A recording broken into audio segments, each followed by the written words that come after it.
Network marketing করলে কিন্তু আপনার নিজের মধ্যে অনেক কিছু কিন্তু চেঞ্জ আসবে। যেমন বলতে গেলে নেটওয়ার্ক মার্কেটিং করতে গেলে এটা আপনি বুঝতে পারবেন যে আপনার মধ্যে কমিউনিকেশনের চেঞ্জ হচ্ছে এবং আপনার মধ্যে ড্রেস কোডের চেঞ্জ ঘটছে। মানে ড্রেস কোড কীভাবে ভালো পড়তে হয় খারাপ এটা আপনি বুঝতে পারবেন এবং মানুষের সঙ্গে আল্টিমেট ব্যবহারটা কেমন করা উচিত সেটা আপনি জানতে পারবেন। এবং যারা নেটওয়ার্ক মার্কেটিং করলে আপনার মধ্যে যে কিছু করার যে ইচ্ছাটা এটা আপনার মধ্যে আরও বেশি পরিমাণে জাগবে।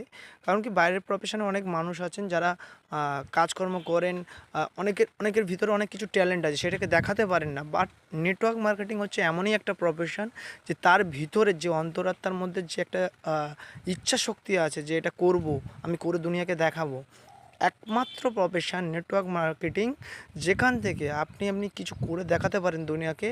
এবং আপনি দেখাতে পারবেন এবং আপনার সাথে সাথে এবং আপনার টিমদেরকেও আপনি গেন করাতে পারবেন যে আমি জীবনে কিছু করেছি এবং আমার সাথে সাথে তোমরাও কিছু করতে পারবে।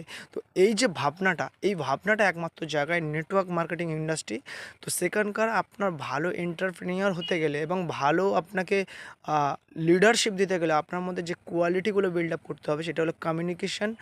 সেকেন্ড হচ্ছে কি আপনাকে যেটা বিল্ড আপ করতে হবে আপনার অ্যাটিটিউড। এগুলো যদি আপনি মজবুত করতে পারেন তাহলে নেটওয়ার্ক মার্কেটিং থেকে আপনাকে কেউ কখনো নিচে দাবাতে পারবে না এবং নিচে নামাতে পারবে না।